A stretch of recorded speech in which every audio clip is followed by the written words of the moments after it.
Pertama adalah usia, ya, usia sama dengan yang perempuan, bahwa usia reproduksi sehat itu 20 sampai 35 tahun.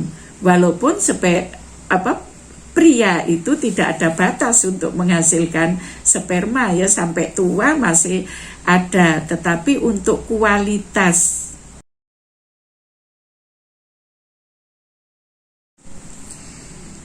Assalamualaikum warahmatullahi wabarakatuh. Selamat berjumpa kembali di Atik Kep Channel.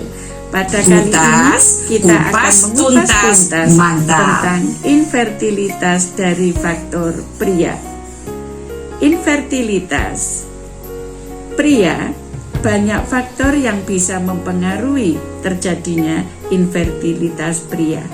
Salah satu adalah dari kelainan anatomi. Kelainan anatomi kita ketahui di gambar layar ini bahwa pabrik sperma itu ada di testis. Seorang pria punya anatomi testis itu dua, kiri dan kanan. Itulah yang memproduksi sperma untuk terjadinya kehamilan itu dari sperma laki-laki tadi. Nah, apabila pabriknya tidak ada atau tidak punya testis, otomatis tidak ada sperma yang dihasilkan. Nah, untuk testis itu bisa memproduksi dengan baik apabila testisnya juga sehat. Testis ada dua, itu kalau normal dua-duanya itu bisa mendukung untuk cepat bisa hamil perempuannya. Tetapi apabila ada faktor misalkan kena infeksi, ya, infeksi pada testis, bisa salah satu atau bisa dua-duanya. Varikokel itu juga mempengaruhi kesuburan dari testis itu sendiri, dan paparan-paparan lain yang menyebabkan testis itu tidak bisa memproduksi sperma dengan baik. Sehingga pada kasus-kasus infertilitas, seorang pasutri harus hadir dua-duanya. Jadi kalau datang ke fasilitas kesehatan, harus suami istri sama-sama datang. Jangan nanti satu-satu supaya pengobatannya bisa cepat. Nah, di dalam pengobatan itu sendiri, seorang pria akan ditanya beberapa hal, ya. Pertama adalah usia, ya, usia sama dengan yang perempuan, bahwa usia reproduksi sehat itu 20 sampai 35 tahun. Walaupun pria itu tidak ada batas untuk menghasilkan sperma, ya, sampai tua masih ada, tetapi untuk kualitas reproduksi yang bagus adalah 20 sampai 35. Karena semakin usia tua, kualitas sperma juga semakin kurang bagus. Nah, selain itu ditanya pekerjaannya apa. Nah, pekerjaan ini banyak hal yang bisa mempengaruhi daripada produksi sperma di testis itu sendiri. Yang ditanya pekerjaan yang bisa mempengaruhi, pertama adalah yang terpapar tadi, radiasi-radiasi.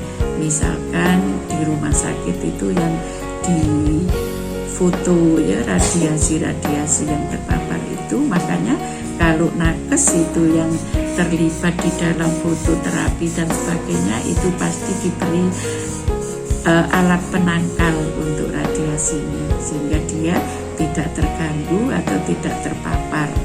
Kemudian juga pekerjaan itu contohnya adalah yang sering menggunakan pakaian ketat, ya. Contohlah angkatan tuh pakaiannya ketat-ketat, atau laki yang hobi menggunakan celana-celana ketat, itu juga kurang bagus.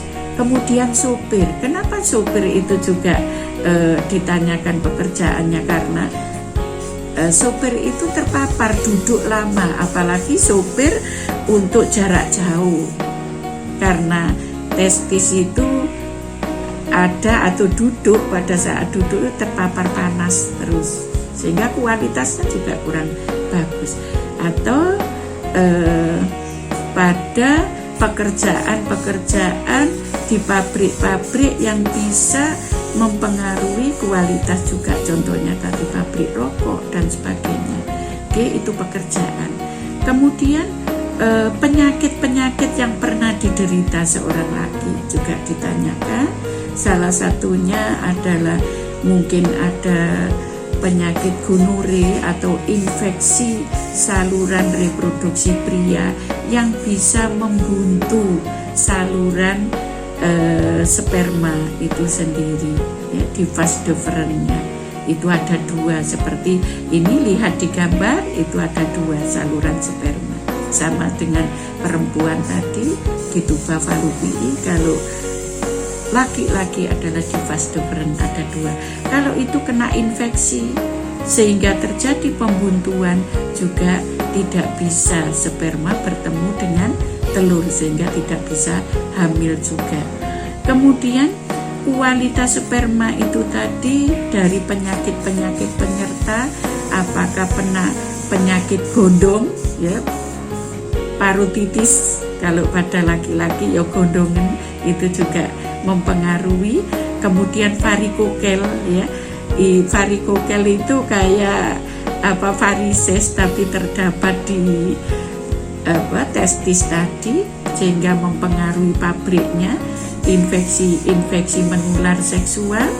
Kemudian mungkin ada tumor juga bisa, ya, baik itu yang ganas atau tidak ganas, itu riwayat penyakit. Kemudian riwayat kebiasaan yang merugikan kesehatan, contohnya merokok, minum alkohol, atau obat-obatan terlarang dalam jangka waktu yang lama, itu juga mempengaruhi kualitas sperma itu sendiri. Nah, itu tadi penyebab daripada infertilitas dari pihak pria.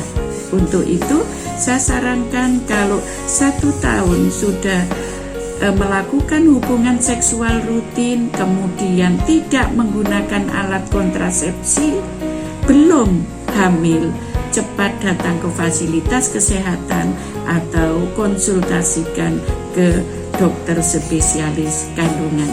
Nah, untuk penanganannya banyak hal yang perlu dilakukan, nanti direncanakan oleh dokter spesialis. Pemeriksaan yang bisa dilakukan secara rutin adalah analisa sperma untuk mengetahui kualitas sperma. Kalau perempuan itu nanti ada laparoskopi, kemudian ada pemeriksaan untuk lendir serviks, kemudian ada USG, ya. Selama itu masih dalam kondisi bisa ditangani, mudah-mudahan bisa cepat tertangani. Untuk pria jangan lupa bahwa kontrol rutin dalam kondisi infertil harus selalu mendampingi istri atau berdua datang ke fasilitas kesehatan. Nah, untuk pemeriksaan lain nanti akan saya jelaskan pada pertemuan berikutnya. Demikian tadi kupasan saya tentang infertilitas dari faktor pria. Untuk itu, datanglah berdua untuk menyelesaikan masalah. Terima kasih. Wassalamualaikum warahmatullahi wabarakatuh. Jangan lupa subscribe, share, like, komen. Matur nuwun.